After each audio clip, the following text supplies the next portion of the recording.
Hello, today we're going to read Alice's Adventures in Wonderland. Chapter 9, Part 2. Let's start. A fine day, Your Majesty, the Duchess began in a low, weak voice. Now, I give you fair warning, shouted the Queen, stamping on the ground as she spoke. Either you or your head must be off, and that in about half no time. Take your choice. The Duchess took her choice and was gone in a moment. Let's go on with the game, said the Queen to Alice. Alice was too much frightened to say a word, but slowly followed her back to the cricket ground. The other guests had taken the advantage of the Queen's absence and were resting in the shade. However, the moment they saw her, they hurried back to the game, and the Queen merely remarking that a moment's delay would cost them their lives. All the time they were playing, the Queen had never left off quarrelling with the other players and shouting, "Off with his head!" or "Off with her head!" Those whom she sentenced were taken into custody by the soldiers, who of course had to leave off being archers to do this. So by the end of half an hour or so, there were no archers left.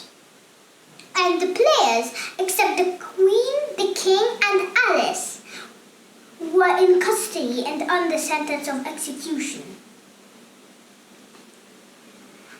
Then the Queen left off, quite out of breath, and said to Alice, "Have you seen the Mock Turtle yet?" "No," said Alice. "I don't even know what a Mock Turtle is." "It's the thing Mock Turtle soup is made from," said the Queen. "I never saw one or heard of one," said Alice. "Come on then," said the Queen, "and he shall tell you his history." And as they walked off together, Alice heard the King say in a low voice to the company generally, "You're all pardoned." "Come, that's a good thing," said Alice to herself, and had felt quite unhappy at the number of executions the Queen had ordered. And very soon they came upon a griffin, lying fast asleep in the sun. If you don't know what a griffin is, look at the picture. "Up, lazy thing," said the Queen, "and take this young lady to see the Mock Turtle and to hear his history. I must go back and see after some executions I have ordered." And she had walked off, leaving Alice alone with the griffin, and did not quite like the look of the thing, but on the whole, she thought it would be quite as safe to stay with it as go after that savage Queen, so she waited. The griffin sat up and rubbed its eyes, and then it watched the Queen till she was out of sight. Then it chuckled. "What fun!" said the griffin to it, half to itself, half to Alice. "What is the fun?" "Why, she," said the griffin. "It's all her fancy that. They never execute nobody, you know. Come on." "Everybody says, 'Come on,' here," thought Alice, as she went slowly after it. "I never was so ordered about in all my life. Never." They had not gone far before they saw the Mock Turtle in the distance, sitting lonely and sad on a little ledge of rock. And as they came nearer, Alice could hear him sighing deeply, as if his heart would break. She pitied him deeply. "What is his sorrow?" she asked the griffin, and the griffin answered very nearly in the same words as before. "It's all his fancy that. He hasn't got no sorrow, you know. Come on." So they went up to the Mock Turtle, who looked at them with large eyes full of tears, but said nothing. "This here young lady," said the Griffin, "she wants to hear your history, for she do." "Oh, tell it to her," said the Mock Turtle in a deep, hollow voice. "Sit down, both of you, and don't speak a word till I've finished." So they sat down, and nobody spoke for some minutes. Alice thought to herself, "I don't see how he can ever finish if he doesn't begin." But she waited patiently. "Once," said the Mock Turtle at last, with a deep sigh, "I was a real turtle." These words were followed by a long silence, broken only by an occasional exclamation of "Hutch!" from the Griffin, and constant heavy sobbing of the Mock Turtle. Alice was nearly getting up and saying, "Thank you, sir, for your interesting story," but she could not help thinking there would be more to come, so she sat still and said nothing.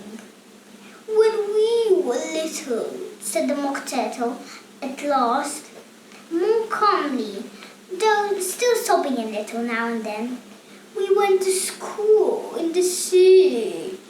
The master was an old turtle. We used to call him Tortoise." "Why did you call him Tortoise if he wasn't one?" "We called him Tortoise because he taught us," said the Mock Turtle angrily. You are very dull." "You ought to be ashamed of yourself for asking such a simple question," added the Griffin, and they both sat silent and looked at poor Alice, who felt ready to sink in the earth. "Drive on, old fellow! Don't beat all day about it."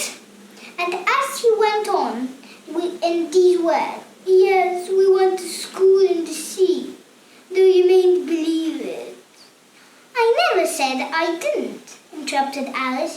"You did," said the Mock Turtle. "Hold your tongue," added the Griffin before Alice could speak again. The Mock Turtle went on. "We had the best of education. In fact, we went to school every day." "I've been to a day school too," said Alice. "You needn't be so proud of all that." "With extras?" asked the Mock Turtle a little anxiously. "Yes," said Alice. "We learn French and music." "And washing?" said the Mock Turtle. "Certainly not," said Alice indignantly. "Ah, then yours wasn't really a good school," said the Mock Turtle in a tone of relief. Now, at ours, they had, at the end of the bill, French music and washing extra. "You couldn't have wanted it much," said Alice, "living at the bottom of the sea." "I couldn't afford to learn it," said the Mock Turtle with a sigh. "I only took the regular course." "What was that?" inquired Alice. "Reading and wiring, of course, to begin with," the Mock Turtle replied, "and then different branches of arithmetic, ambition, distraction, uglification, and derision." "I never heard of uglification," Alice ventured to ask. The Griffin lifted up both its paws in surprise. "What? Never heard of uglifying?" it exclaimed. "You know what is to beautify, I suppose." "Yes," said Alice doubtfully. "It means to make anything prettier." Well then, the Griffin went on, if you don't know what to uglify is, you are a simpleton. Thank you. Until next time, it was me, Mira. Bye-bye. Switch off your telly.